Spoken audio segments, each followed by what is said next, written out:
दोस्तों नमस्कार, स्वागत है आपका आज के कार्यक्रम में। जो राहुल गांधी का जो चुनाव आयोग पर जो आरोप है वो एक नया रूप ले रहा है, एक नया रंग ले रहा है। सबसे पहले तो इन्होंने जो बीजेपी सरकार और चुनाव आयोग की मिलीभगत की जो बात कही है और कहा कि वोट चोरी कर रहे हैं। वोट चोरी ये नहीं कर रहे हैं, वोट चोरी का जो इतिहास है वो कांग्रेस से जुड़ा हुआ है। सबसे पहले आपको याद दिलाऊं कि 1939 में जब सीतारामैया जब कैंडिडेट थे महात्मा गांधी की तरफ से, नेहरू सपोर्टर, तो उनको सुभाष चंद्र बोस से कांग्रेस के प्रेसिडेंट के तौर पर लड़ना पड़ा था और इंटरनल चुनाव हुए थे कांग्रेस के। उसमें इन्होंने जो सुभाष चंद्र बोस भारी बहुमत से जीते थे, उसके बावजूद उन्हें महात्मा गांधी ने कह के उनको इस्तीफा दिलवाया सुभाष चंद्र बोस को, और फिर पार्टी छोड़ने पर मजबूर कर दिया उनको और कहा कि सीताबाई की हार जो है वो मेरी हार है। और ऐसा कह के उन्होंने सुभाष चंद्र बोस को कहा कि तुम इस्तीफा दो, और इस्तीफा वो पार्टी से छोड़कर उसके बाद फिर वो बर्मा चले गए और फिर उन्होंने अपना आजाद हिंद फौज की स्थापना की। वो अलग एक किस्सा है। अगर आप और आगे बढ़ते हैं तो नेहरू वर्सेस पटेल, यही जवाहरलाल नेहरू जिनके ये पड़पोते हैं राहुल गांधी साहब, और जो अपने फैमिली की जो बहुत लीगेसी की बहुत बड़ाई करते हैं और अपने बारे में गर्व महसूस करते हैं कि वो उस नेहरू खानदान से हैं। तो उनके बारे में बताऊं कि नेहरू जी जब हुआ कि 46 में लगभग आज़ादी मिलना लगभग तय हो गया था सेकेंड वर्ल्ड वॉर के बाद, तो अप्रैल में इलेक्शन होने थे कांग्रेस के भीतर।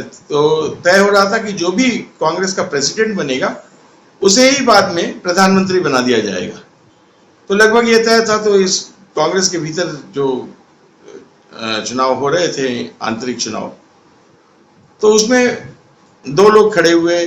गांधी जी ने अपना चॉइस बताया नेहरू के बारे में और पटेल साहब को सब लोग सपोर्ट कर रहे थे। तो उसमें 15 राज्यों के जो कांग्रेस प्रेसिडेंट थे उन लोगों को वोट देना था और चुनना था।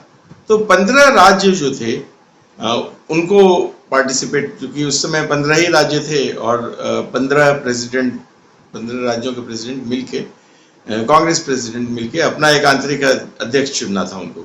गांधी जी ने कह दिया था कि नेहरू मेरी चॉइस है। उसके बावजूद 15 में से 12 ने सपोर्ट कर दिया पटेल को और चुन लिया पटेल को। बाकायदा कहा गया कि यही मेरे प्रेसिडेंट हैं। 12 जो राज्यों के प्रेसिडेंट ने कह दिया कि यही हमारे वल्लभ भाई पटेल ही, हमारे सरदार वल्लभ भाई पटेल हमारे प्रेसिडेंट होंगे। और 3, मतलब अगर आप सोच रहे हो कि 3 वोट नेहरू को मिले, तो ऐसी बात नहीं है। 3 वोट जो थे 3 राज्य, उन्होंने चुनावों से एब्सटेन किया कि हम किसी को वोट नहीं दे रहे हैं। और उसके बावजूद गांधी जी ने वोट चोरी करके, इसको कहते हैं वोट चोरी, वो जो जिसको 0 वोट मिला उसको आपने एक प्रेसिडेंट बना दिया, उसको देश का प्रधानमंत्री बना दिया, और उसको उस समय तो देश का भावी प्रधानमंत्री बनाया, फिर बाद में प्रधानमंत्री बनाया आपने। और इतने सालों तक जो शुरुआती जो भारत की जो बुनियादी व्यवस्था थी उसको आपने, आज़ाद भारत की बुनियादी व्यवस्था को आपने ध्वस्त किया, यही वोट चोरी करके। वो वोट चोरी उनको नहीं दिख रही है। उन्होंने कहा वोट चोरी इंदिरा के समय में होती थी, जब सारे राज्यों में उनका, जब वो चुनाव हार गई और उसके बाद उनकी पार्टी सत्ता से बाहर हो गई, उसके बाद उन्होंने जो तोड़ मरोड़ के जो जनता दल को जिस तरह से तोड़ा, जनता पार्टी को जिस तरह से तोड़ा, और उसके बाद फिर पहले उनको सपोर्ट किया, उसके बाद फिर उनको तोड़ दिया और उसमें घुसपैठ की, और चुनावी जो एक चुनी हुई सरकार को उन्होंने एक बर्बाद किया। वो वोट चोरी नहीं इनको दिख रही थी। वोट में, इलेक्शंस में रिगिंग उस समय बहुत कॉमन था।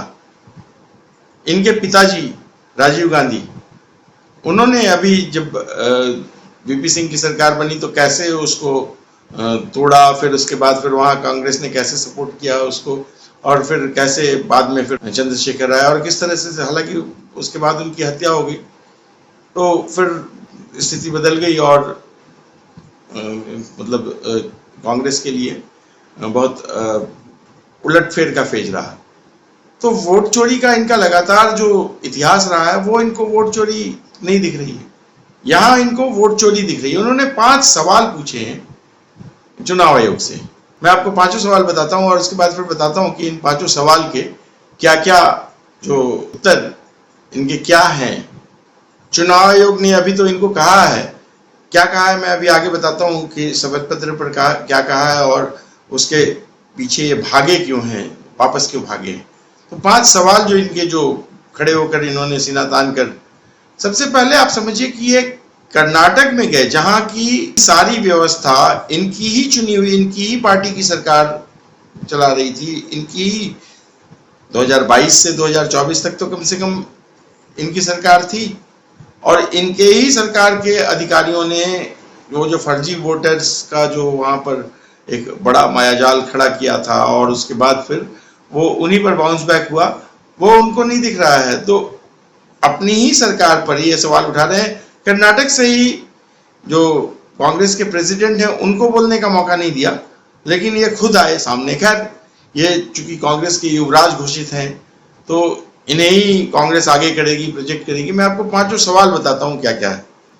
पहला सवाल है कि क्यों इनको डिजिटल वोटर लिस्ट नहीं मिल रहा है, इनको डिजिटल वोटर लिस्ट क्यों नहीं प्रोवाइड किया जा रहा है, जिसके कारण ये एक इन्होंने दिखाया कि पूरा एक इनको एक पहाड़ दिया गया वोटर लिस्ट का, एक पर्टिकुलर कॉन्स्टिट्यूएंसी के वोटर लिस्ट थे तो वो इनको दिया गया, तो इनको कहा गया कि वो डिजिटली उसको नहीं स्कैन किया जा सकता है और डिजिटल वोटर लिस्ट नहीं है। तो अभी तक तो आप डिजिटल का, हर एक डिजिटल का विरोध कर रहे थे कि ये डिजिटल चुनाव गलत है, डिजिटल जो वोटर लिस्ट है उसमें गड़बड़ी है। आपको पूरा डॉक्यूमेंटेड दे दिया गया, एक एक डॉक्यूमेंट साफ कर दिया गया। जब डिजिटल आपको दिया जा सकता है तो आप बोलेंगे कि नहीं डिजिटल में हेराफेरी हुई है। भाई डिजिटल का तो कोई आधार नहीं है ना कि आप उसमें कब एरर आपने उसको करेक्ट कर दिया, हैक कर लिया, उनकी वेबसाइट पर है अगर तो आप बता सकते हैं कि वो डिजिटली गलत है, वो उन्होंने सुधार दिया है, ऐसा आप कह सकते हैं। तो आपको तो बाकायदा एक डॉक्यूमेंटेड वो दिया गया लिस्ट, लेकिन उसके बावजूद आप उसको बोल रहे हैं कि नहीं नहीं अब मुझे, पहले अगर डॉक्यूमेंटेड नहीं दिया जाता तो वो बोलते कि नहीं हमें डिजिटल क्यों दिया गया, इसमें तो गड़बड़ियों की आशंका है। और जब आपको डॉक्यूमेंटेड दिया गया, साफ सुथरा बिल्कुल, जिस पेपर पर आप शिकायत कर सकते हैं, कि जिस पेपर को आप पकड़ सकते हैं कि ये पेपर में ही आपने ये पेपर आपने दिया है तो इस पेपर में गड़बड़ियां हैं, तो आपको ज़्यादा कानूनी तौर पर मजबूत एविडेंस दिया गया है, उसको आप डिनाई कर रहे हैं। अब आपको डिजिटल ये चाहिए। तो वो किस्से बहुत हैं कि आपको गन्ना जब काट के दे दिया गया तो आप बोले नहीं नहीं हमको इसको फिर से जोड़ दो। इस तरह के बहुत सारी ये मूर्खतापूर्ण कार्रवाई करते रहे हैं। तो अब इनको डिजिटल वो चाहिए एविडेंस, डिजिटल वोटर लिस्ट। तो उसका वो फिर अब क्या, जब एक बार आपने इसको एनालाइज कर लिया, बेशक 6 महीने लगे, तो आपको आपके मुताबिक ये 6 महीने में आपने ये कार्रवाई की है, तो आप अब फिर डिजिटल वोटर लिस्ट पर क्यों अड़े हुए हैं। फिर दूसरा इन्होंने कहा है कि वीडियोग्राफी है, वीडियोग्राफी जो बूथ की है वो क्यों नहीं प्रोवाइड की जा रही है। चुनाव आयोग ने कहा कि वो खत्म हो चुके हैं क्योंकि चुनाव का बहुत समय बीत गया। 2024 में चुनाव हुआ और 2025 आ गया। अब 6 महीने रखा जाता है, साल भर रखा जाता है, उससे भी ज्यादा हो गया। उसके बाद आपको याद आ रहा है, जब आपने पता कर लिया कि वो जो एविडेंस थे, जो सीसीटीवी के फुटेज थे, वो सब अब खत्म हो गए हैं, नष्ट हो गए हैं, तो आपने उसके बाद आपकी नींद खुली, नहीं अब हम इनसे वो वीडियोग्राफी मांगते हैं। उसके बाद फिर तीसरा जो इन्होंने आरोप लगाया है, बड़ा जो सवाल पूछा है कि फेक वोटिंग और वोटर लिस्ट के साथ टैंपरिंग हुई है। तो भैया टैंपरिंग किसने किया? आपके ही सरकार, आपने जहां का उदाहरण दिया है वो तो आप ही की सरकार है, वहां तो पूरा राज्य में सरकार ही आपकी है। तो कैसे टैंपरिंग हुई? और अगर टैंपरिंग हुई तो चुनाव के पहले, जैसा कि अभी बिहार में चल रहा है जो वोटर लिस्ट का पुनरीक्षण जो चल रहा है, गहन पुनरीक्षण, तो SIR जिसको बोलते हैं, तो उसमें भी जब अब दोबारा दिया गया है कि आप जिस सारे वोटरों को दोबारा दिया गया है कि आप इसको, जिसमें भी अभी आपको गड़बड़ी लग रही है, जो भी एरर लग रहा है, उसका आप अपील कीजिए। लोग कर रहे हैं अपील और उस प्रोसेस में है कि वो सारा कुछ सुधार दिया जा रहा है।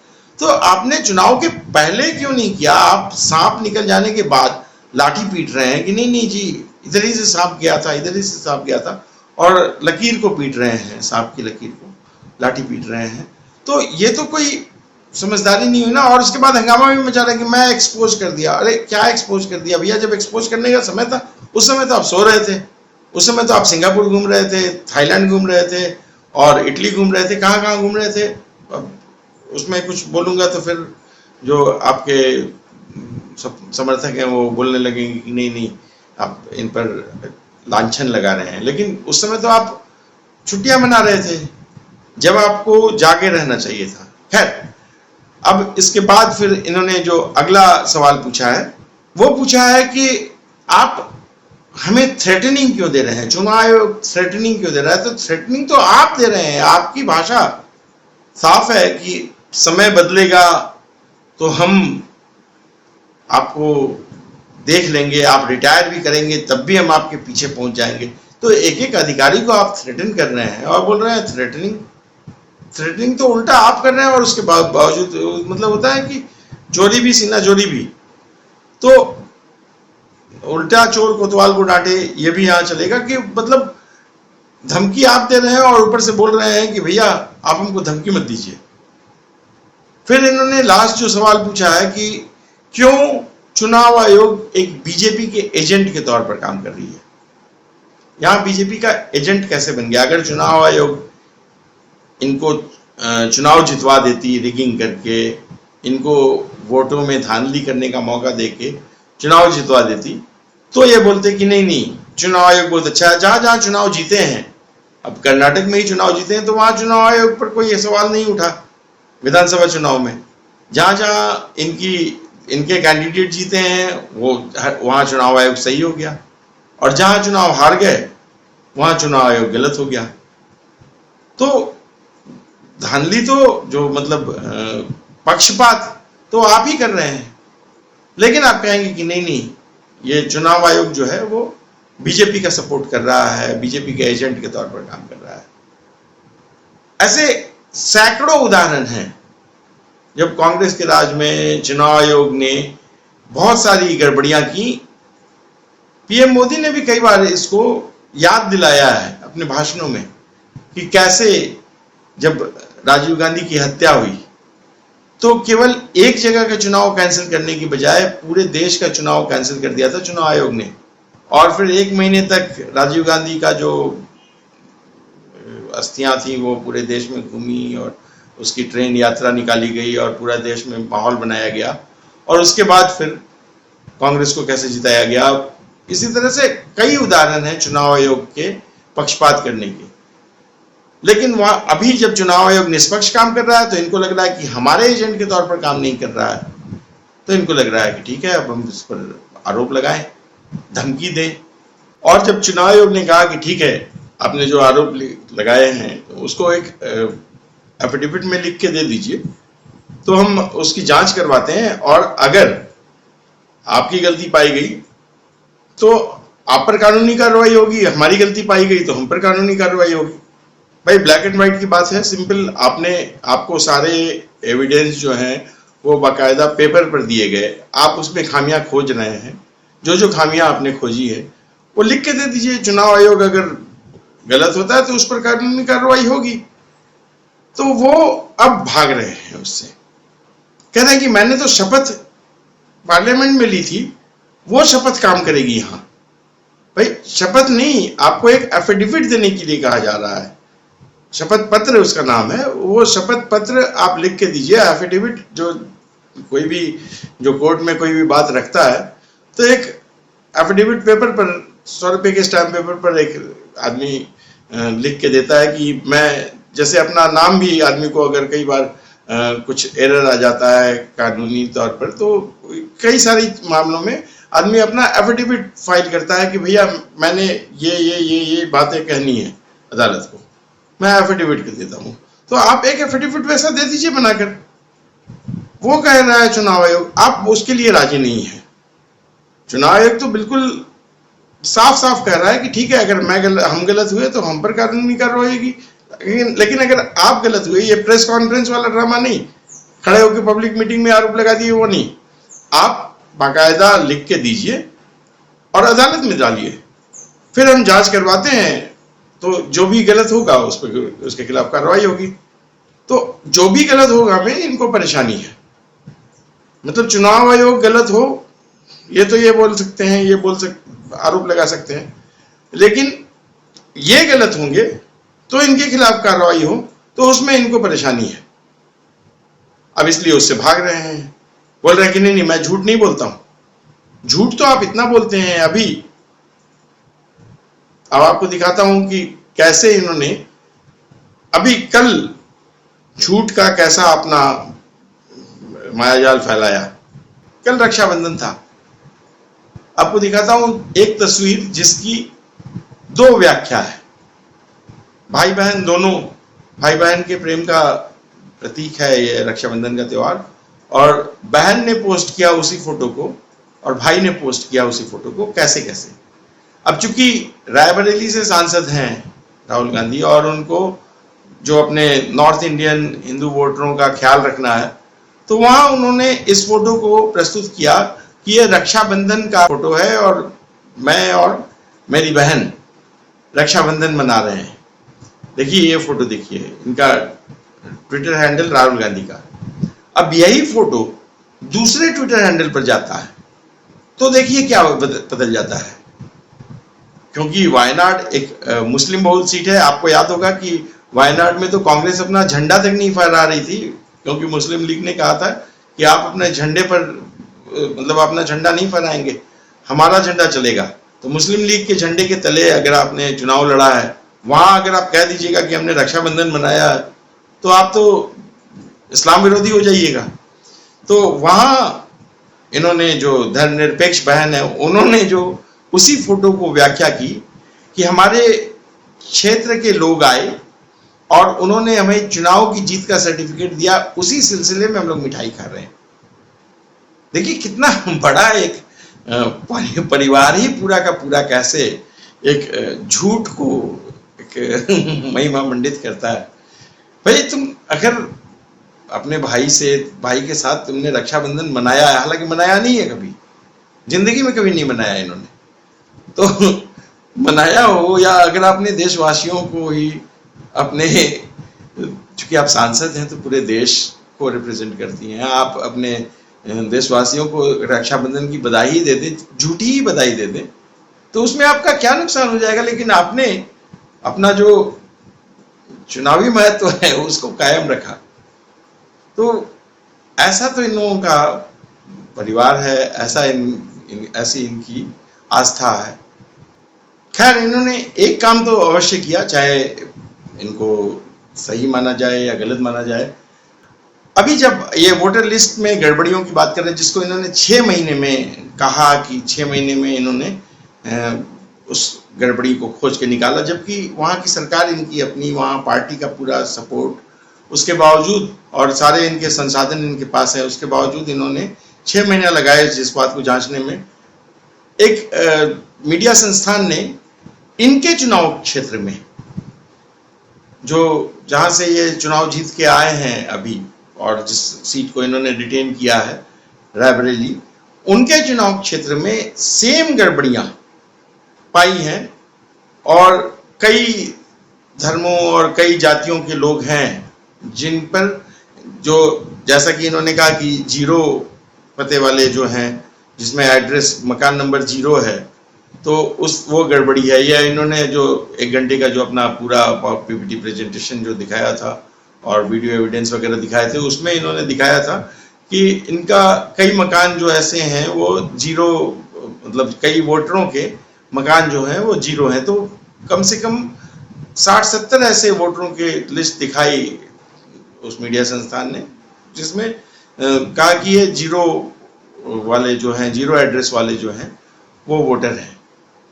कई मुस्लिम भी थे उसमें, कई हिंदू भी थे, कई पिछड़ी जाति के भी थे, कई अगड़ी जाति के भी थे। तो तमाम तरह के लोग जो वोटर थे वो जीरो के एड्रेस वाले हैं। तो जीरो इसका मतलब है कि वो एरर वो नहीं है जो ये बताना चाह रहे हैं। दूसरा, इन्होंने बताया कि एक ही पते पर 80 लोग, इन्होंने बताया राहुल गांधी ने कि 80 लोग उनके यहाँ एक ही पते पर पाए गए।